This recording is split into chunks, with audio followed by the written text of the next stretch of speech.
Pour beaucoup de gens, les plats épicés, en particulier la fondue et les fameuses brochettes de chun chun, sont un incontournable de la ville. Les jeunes sportifs sont également impatients de déguster ces délices populaires. La fondue est tellement bonne. En Amérique, j'aime la nourriture épicée. Donc venir ici et manger de la vraie nourriture épicée, c'est incroyable. C'est vraiment incroyable. Je leur demande s'ils s'inquiètent à savoir si la nourriture épicée peut affecter leur performance lors des compétitions. Non, parce que c'est pas si épicé. C'est épicé, mais c'est bien épicé. Non, je ne pense pas que cela m'affectera. Je suis fan de piquant, donc je mange généralement épicé.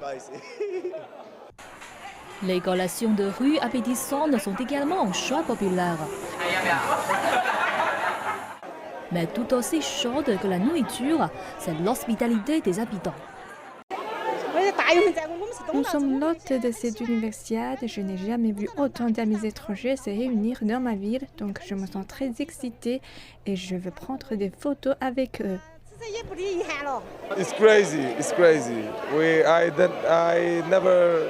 C'est fou.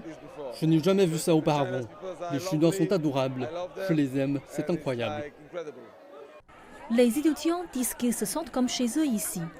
Ils échangent des épinglettes d'édition spéciale avec les habitants et se joignent même aux citoyens dans la populaire danse de place.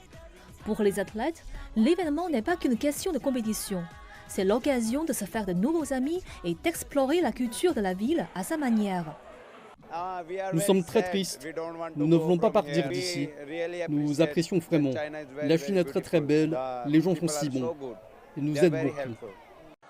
Comme le disent les responsables de la FISU, en apprenant les uns des autres, les jeunes du monde entier peuvent contribuer à créer un monde meilleur pour tous. Sous la supervision de l'administration du patrimoine culturel de la République populaire de Chine, les musées nationaux du Kenya ont organisé une exposition spéciale pour retracer un voyage à travers les civilisations qui met en valeur la richesse de la culture, de l'art, de la tradition et de l'histoire de la Chine. Nous sommes ici pour célébrer cette longue histoire de la civilisation qui, pour moi, est un récit merveilleux, parce que nous sommes en mesure de célébrer cette longue histoire entre le Kenya et la Chine.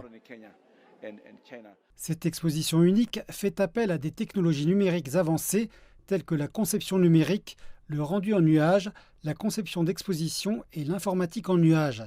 Elle recrée de manière authentique 10 sites archéologiques clés du projet de recherche sur la civilisation chinoise qui propose des espaces d'exposition de la civilisation chinoise d'il y a 5000 ans. Il va y avoir beaucoup d'échanges culturels entre les deux pays, même sous la forme d'exposition entre les musées nationaux du Kenya et les musées chinois. Nous avons eu ces discussions dans le passé et je pense qu'il y aura d'autres discussions et engagements en vue d'explorer la manière dont nous pouvons développer nos programmes culturels entre les deux pays. Les fans de jeux peuvent également explorer les sites grâce à une technologie conviviale de jeu qui explore les sites. C'est un aspect qui combine le plaisir et l'apprentissage, ce qui permet aux différentes générations de mieux comprendre l'histoire réussie de la civilisation chinoise. La Chine est un pays de rêve. J'aimerais y aller, découvrir sa culture, ses technologies, parce que la plupart des choses viennent de Chine. Une chose que j'aimerais apprendre de la Chine, c'est son système d'éducation et sa façon de faire de la technologie. La tournée mondiale Voyage à travers les civilisations et l'exposition d'art numérique, la civilisation dans l'archéologie, produite par l'exposition d'art numérique Yangbo, une filiale de China Media Group.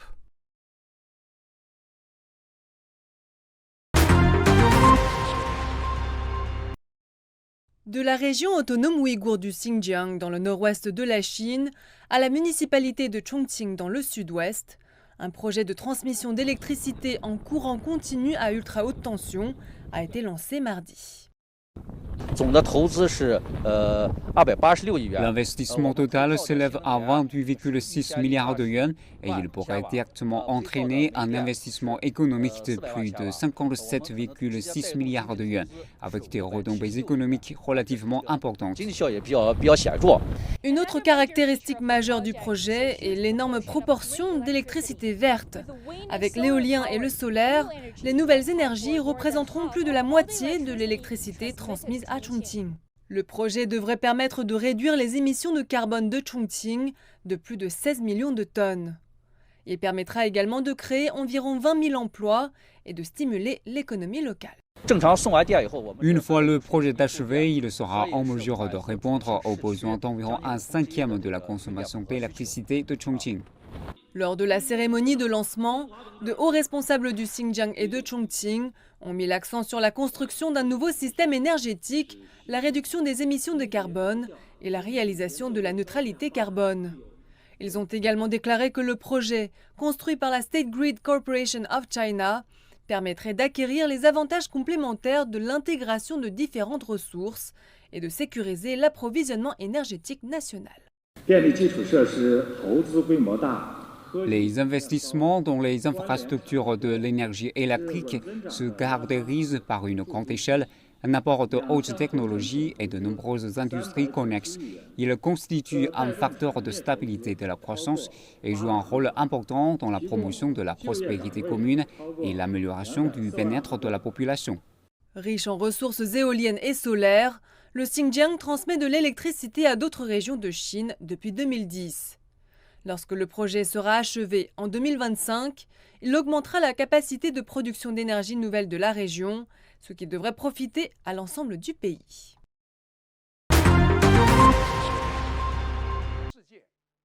Le rassemblement annuel est une marque de l'amitié croissante entre les médias chinois et africains. Le forum vise à approfondir la communication entre les médias chinois et africains et à promouvoir une communauté de destin sino-africaine dans une nouvelle ère. Les responsables affirment que la réunion de cette année est un jalon important pour un nouveau cycle de coopération basé sur la confiance mutuelle. Dans leur déclaration, les représentants des médias de toute l'Afrique et de la Chine se sont engagés à approfondir la coopération médiatique et à partager les histoires sino-africaines. Le rôle des médias devient plus crucial pour éclairer ces efforts de collaboration, montrant comment des projets communs enrichissent des vies et favorisent le progrès dans nos deux régions. J'espère que les médias chinois et africains pourront continuer de coopérer pour promouvoir les échanges culturels et renforcer la compréhension et la confiance mutuelle. J'espère qu'ils pourront appeler le monde à favoriser le multilatéralisme, construire un nouveau type de relations internationales et améliorer le système de la gouvernance mondiale.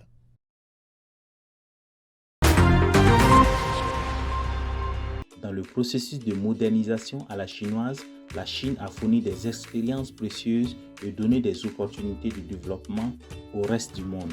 Pendant longtemps, en tant que participant important à la coopération sino-africaine, de nombreuses entreprises chinoises en Afrique ont activement assumé leurs responsabilités sociales et fourni des solutions chinoises pour résoudre des problèmes locaux tels que le retard d'équipement pour les infrastructures.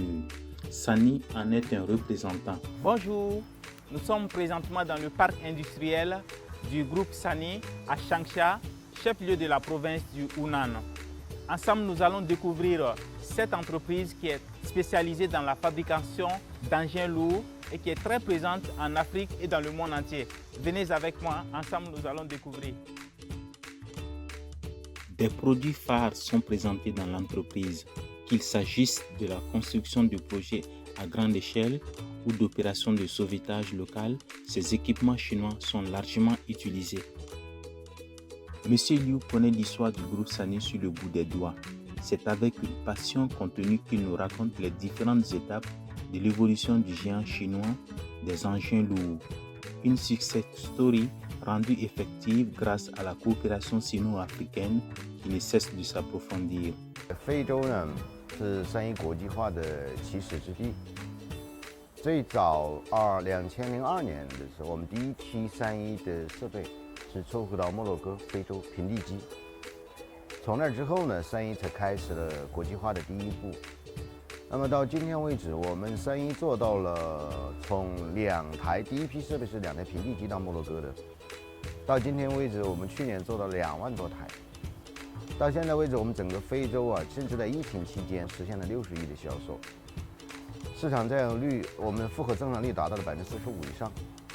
那么现在在非洲主要的国家都会有三一的分支机构，在“一带一路”的这个10周年，在过去的10年当中呢，也是3E在非洲发展最快的10年。我们在非洲啊，中方员工和当地员工的比例现在基本上1比1。在10年前，在刚开始的一带一路刚开始的时候，我们基本上没有本地员工。我们认为，在工程机械领域，将来的发展一定是智能化和电动化。那么，我们希望给非洲介绍更多的新技术，与非洲人民共同建设美丽的新非洲。Au terme de notre immersion au sein du groupe Sany, on est séduit par les exploits accomplis en l'espace de 3 décennies. Le groupe entend consolider sa réputation en mettant l'accent sur l'innovation et en marquant davantage sa présence en Afrique et dans le monde entier.